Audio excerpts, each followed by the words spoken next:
Marami po ang nagulantang, nagulat, nabigla, na-shock sa nangyari sa laban between Grandmaster Wasiso at Grandmaster Titus Stremabitius ng Lithuania.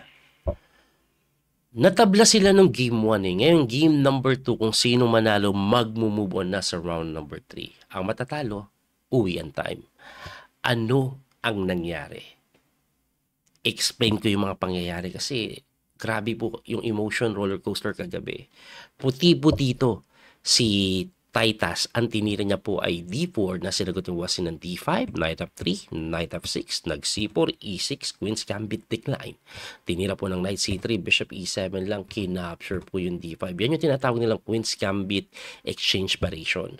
So pagkatira po ng pawn takes D5, nag Bishop F4, develop lang, Westeso C6 nagkunat, nag H3 naman para po yan in case po natalo nandito makatakbo agad yung bishop.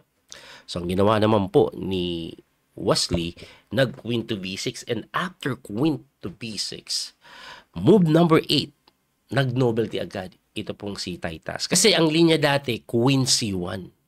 Pero nakita siguro ni Titus, preparado si Wes ibahin ko nga. Nag-queen to C2 po yan. Nag-isip po siya ng 5 minuto. Unang pagkakataon na gumamit siya ng oras. Pagka-queen C2, nag-G6 lang si Wesley, intending to go Bishop F5, nag-E3 at nag-Bishop F5 na nga, nag-Queen to C1, tapos casting lang si West. So according po sa engine evaluation, this is very equal. Tumira po ng G4, aggressive. Ito pong si Titus na sinagot ng Bishop to E4 lang. Huwag po kayong magtaka bakit basta-basta nilang binibigay po yung Bishop kapalit po kabayo kasi hindi nakakasling eh. May mga ganyang idea po later on. Anyway, after Bishop to E4, nag-Bishop to E7 to defend the Knight, na tinira ng Knight D7, develop lang, tapos nag-castling na. At pagka-castling, very important move ito, capturein mo yung kabayo. Kung hindi niya kasi ka-capturein yun, tatakbo, tapos kukulungin yung bishop. Kaya kailangan capturein. Anyway, binawi po yan ng bishop. And then, queen D8 lang ang ginawa ni Wesley. Medyo masusupresa ka.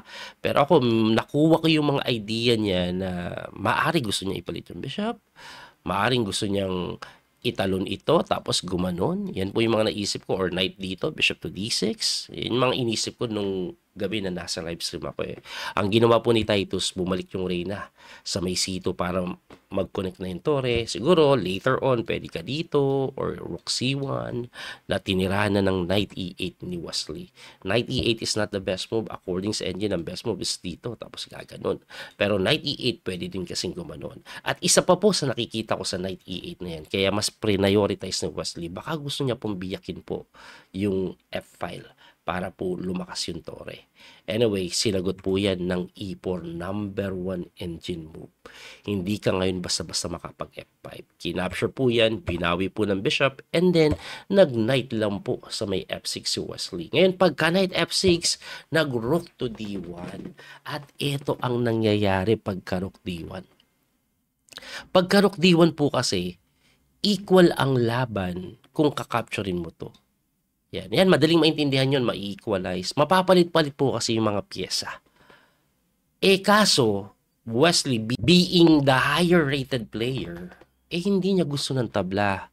Alam niya kasi kaya niya pong pilitin ito at baka bumigay. No? Ang tinira niya po is Knight C7. Ayan. So, ang idea po ng Knight C7 is lalaruin niya po ito pong isolated pawn.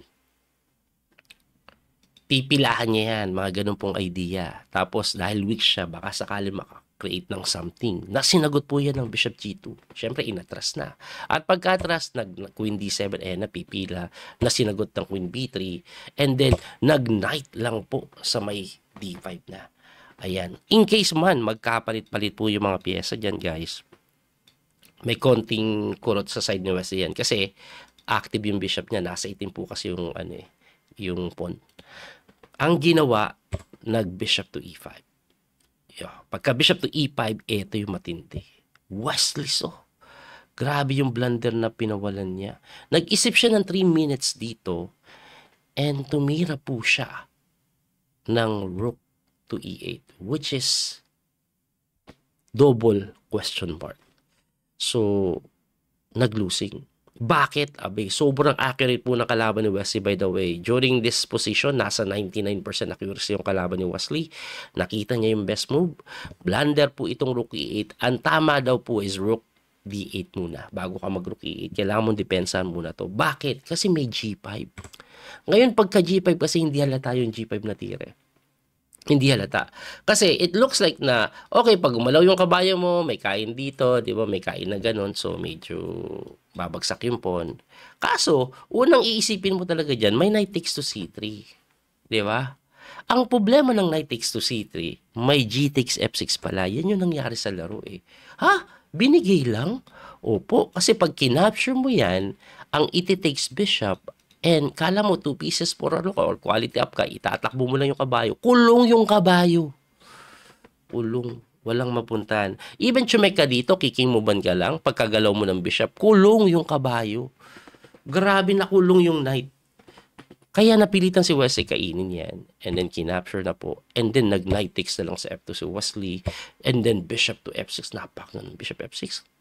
Ibalik ko lang Kasi, kung ang gagawin po is kakapturein agad to, rook takes, tapos gaganon, isa-sacrifice yung Torre sa bishop. 2 pieces o 2 minor pieces for a rook. Okay pa. Pero ito, napakaganda nito. Unang tingin, kala mo mali yan eh. Kasi ang mangyayari dapat, rook takes e7, di ba? Okay. Ngayon, ang gagawin mo, capture mo to, edi tatakbulan to, quality up pa. So, ang gagawin mo, kakapturein mo to. Ngayon, pagka-capture, it looks like abay, enough compensation kasi may knight takes pero mali pala yan. Kasi pagka-capture dito, takes ka dito, kala mo, uy, 3 pawn, grabing 3 pawn, baka manalo pa. May napakagandang tirang rook f7 tapos agad yung laban. Hindi mo matakes dahil dito. Sumakto lahat, pumabor sa position po ng white. May mga ganong klaseng pangungulit. Anyway, kinapture na lang ni Wesley so yan. Pagka-capture, nag-rook takes, and then umatake sa pawn, tinulak, kinapture, gumanon, and then dumipensa by checking. Kasi pasadong humarang yung bishop, hindi ba kain yung bishop, dumipensa ng rook d7 para yung 2 pawn, depensado. Tumira po ng queen doon, bumalik kasi check dito eh, na sinagot lang po ng rook to f1, tinirahan ng b6 para hindi na ma-pressure yung b7, inatake yung reyna, umilalim, gumanon, pinalit yung tore. At ito pong posisyon na ito, definitely winning for the side of white. Pero ang hirap ipanalo niyan. Alam niyo kung bakit? Ang sitwasyon po kasi ngayon, pag-aangat ng king, the king is not safe. Hindi safe. Wala naman lamang na pawn sa queen side na pwedeng i-ignore na lang yung threat dyan kung mag-create ng pass pawn. Hindi makakapag-create ng pass pawn. Ngayon yung queen, pag gumalaw-galaw ka, ang bilis i-perpetual check yan kung magkamali ka ng pwesto. Kaya nga po, tumagal yan. Okay, this is move 36 and h5. Tingnan nyo talagang binarahan lang ni Wesley so yun para hindi makaharang. Ayan, may mga check na maraming gano'n in case na mamali ng punta. Ayan, ganyan lang si Wesley. Nag-ikot-ikot lang yan ng ganyan kasi hindi nga makapag-improve. Ayan. And then, na-reach nila yung point na hindi na nakatiis, tumatakbo yung king. And then, Wesley nagtulak naman na. Pagkatulak, lumapit yung king, ayun. Tapos, pinalit! Nako, yung palit na yan. Diyan nagkaroon ng buhay si Wesley. Kasi nagka-king move. At pagka-king move, ang best move dyan, wag mong ipalit daw queen move mo Ang tamang pilit talaga is dahan-dahanin. Iti-take mo yung risk talaga na yung king makapunta dito para later on mapabagsak yung pundon. Ang risky nga lang kasi iiwanan mo to baka ikaw madali sa pass pawn. So ito pong si Titus, hindi niya ni-risk yan. No? Ayan, in-endgame niya na ganito na kung saan kinabahan ako for Titus. Kasi mukhang may chance pang manalo. Ito po ay drawish correct play. Pero mukhang may chance pang manalo So pagkatira po ng G4, nag-king move yan At pagka-king move, nag-G3. Pagka-G3, dumipensa. At ito po ay tabla na. Tabla na. King E5 ka lang. Pagkalapit ng king, kahit putirahan mo ng king D6, and then you go here. So, ipapakita ko kung paano siya itatabla ng madali Okay? Ang gagawin daw is king move dito. Tatakbo na naman yung bishop doon. And then, lalapit ka lang po, king E5 ulit. And once, every time na mag-try siya na pabagsakin yan, tatakbuhin mo yung pawn dito. Laging ganun yung tema. Kahit na po i-prevent yan dyan, tira ka lang ng A5. O, pagkakaubos na ng tira, punta siya dito, king e3. Capture siya doon. Wala, king f2 eh. Yari pa eh. Yari pa, may ganun eh, di ba? Basta, ang pinaka-tema lang po is, tatakbuhin mo yan. Pero dapat nandito yung pawn para yung king mahirapan angatin o talagang lalayo siya. Kasi, para bumagsak yung pawn na ganitong structure, eto una mong papabagsakin eh. Di ba? So, ang layo ng king, nandito yung king.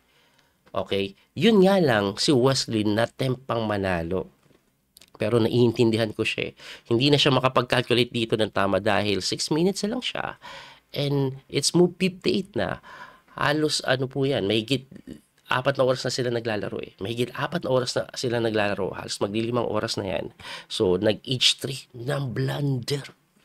Grabe ka blunder kasi dahil sa tiradang to. Oh.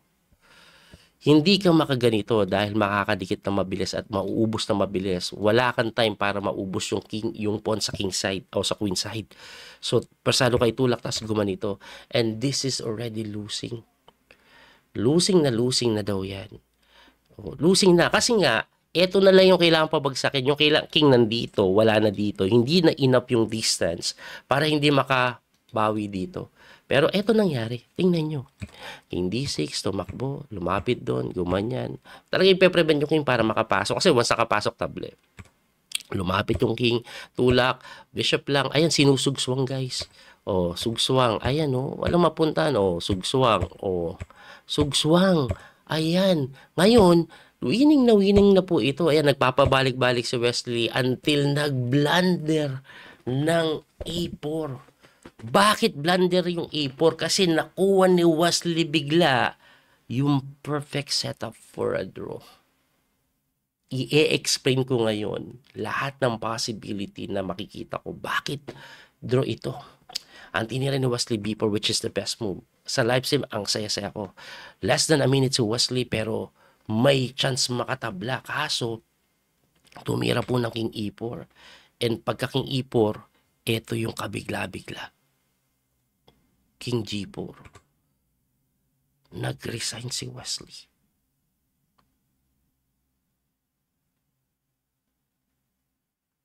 According to engine evaluation, tabla to.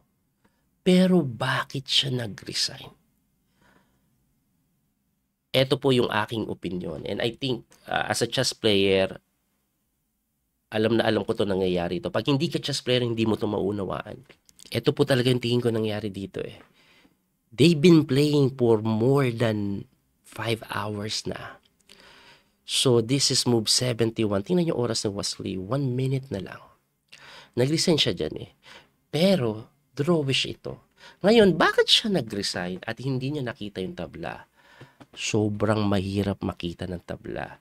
Kasi yung singit na A4 na yan nagkaroon ng chance makatablay. Bakit? Okay? Ito po kasi nangyari. Tabla yan, after King E3, titira ka lang ng King H4. Ngayon, magtataka ka, paano ito natabla? Sugswang na. Kasi may King F3. Di ba sugswang na pagka King F3? Kasi may hidden tricks na mahirap makita. Ito po yung tiradang H1. Unang tingin, it's harmless. Kakainin lang, persado. Pero pagka King H3, only move to draw, grabe yung magiging tema. Parang puzzle. Bakit? Anong tira mo? If the king moves away, ito yung una natin tinitingnan dyan eh. Lapitan natin yung pawn kasi malayo yung king eh, kahit i-sacrifice, di ba? Ito pala mangyayari. Tulak, capture, takes, ayan, lapit, ayan, lapit, ayun, lapit, capture, lapit. Kaya nagkaroon ng drawish line dahil sa A4, dahil ito yung kailangan pabagsakin. Pagkatira dito, tumakbo ka, capture, ayan ang mangyayari. Oh. Tabla. Tabla, kasi sabay kayong pro-promote o magkasunod, tapos check. Ang tindi nun. Balik tayo dun sa pinakasimula. So dito, di ba? King move, dito, ganyan, promote, capture, lapit. Ang gawin natin, wag natin takbuhin, ito gawin natin, may ganito. Pusang gala, sugsuan ka ngayon. Hindi mo magalaw yung king, babagsak to. Only move. Pagka only move, eto, ang hirap na naman ito makita. Hindi mo na to iisipin eh. King move ka lang dun. Pusang gala, hindi mo makain. May ganun, di ba? Eh, de punta ka dito. Ang matindi, pagkapunta mo dyan, may pabalik-balik lang. O, di ba? Pabalik-balik. Eh, ba't kasi doon? Dito tayo tumungo. Eh, pagkatungo mo dyan, babalik pa rin dito. Anong gagawin mo? Pusagala. Talagang matatabla, sir. Talagang matatabla. Hindi nga yan matempuhan eh. Paano mo tetempuhan to? Na hindi matatabla, talagang magpapabalik-balik eh. Kasi pag medyo iba tinira mo, pwede ka pala siguro mag-bishop bishop b5. Thinking na baka itulak, may ganun. Tapos may pin. Diba? May ganun eh. Pero wala. King movean ka lang eh. Pagka king move mo, ang only move mo para madepensahan ito, babalik ka. No? Babalik ka. At tabla na naman, pabalik-balik. Pabalik-balik ang mangyayari. Ibalik lang po natin, no? May iba pa bang tira? O let's say, wag tayo dito. Instead, dito tayo pumunta. Ano mangyayari? Promote pa rin. Pagka takes, lapit pa rin. At pagka king F3, lapit pa rin. Ang matindi ito, pagkapunta mo dito, kala mo, nasugsuan ka ngayon, boy, itakbo mo na yung king mo doon. Yes, bagsak yung pawn. Bumagsak yung pawn. Pero stalemate naman. Naging instructive yung laro. Parang puzzle. Napanturo bigla. This will become popular game na sigurado ko ipapapuzzle to sa maraming studies about endgame. Kasi hindi mo masisi si Wesley na bakit siya nag-resign kasi it looks so helpless na eh. Mauubos na yung pawn. But it turns out may stalemate. Tapos may way din po na sugswang. Tapos may way din na pagka nagkaroon ng king run, tatakbo yung king, aabot, matatabla pa rin pag nagkarera. Grabe, no? Grabe ka drawish pala to. Ngayon, yung mentality ni Wesley, bakit siya nag-resign? And after playing for siguro almost 6 hours na yan eh. Siguro mga 5 hours something. Nakakapagod yun. And then, imagine niyo losing pa siya eh. Tapos grinay niya lang yan hanggang makakit dyan eh. Yun nga lang, nabitin ng konti. Siguro konting willpower pa ang kailangan ni Wesley para hindi mag-resign. Hindi lang po ito nangyari kay Wesley. Nangyari po ito sa maraming player. Maraming top player na nag-resign sila ng equal position. Dahil sa, alam ko, Anish Giri, Hikaru Nakamura, si Ivan Chuk. Mga dati mga popular na na-resign dahil sa equal position. Kasi hindi madaling tingnan. Si Ding Liren din ata eh. May time na nag-resign siya in an equal position. No? Drawish position kay Neiman niya ata nangyari. Nakalimutan ko na. Anyway, sobrang nakakalungkot yan. Pero, ano magagawa natin? It's part of the game. Ganun talaga. Ako, ang hope ko lang, Wesley So, sana makarecover ng mabilis. Kasi this is very devastating. Heartbroken ka talaga pag nangyari sa'yo yan. It's not a simple match lang. Very important yung game na to qualify for candidates. And natalo po siya sa much lower rated player. And the worst is, drawish yung position nung niresign niya. Talagang ang sakit sa bangs niyan. Ako talaga maiyak ako personally pag ganyan nangyari sa akin. Iiyak ako dyan. Wesley So definitely, as a chess player, alam ko, sobrang bigat niyan. Kaya kung ako nga naiinis, or nabibisit, masama loob dahil sa nangyari kahit hindi ako naglaro, how much more si Wesley. Kaya ang dapat natin gawin ngayon, intindihin natin yung pangyayari kasi hindi ganun kadali makita. During live streaming, nakita ko yung draw. Bakit? Kasi may evaluation bar. Alam kong may tabla.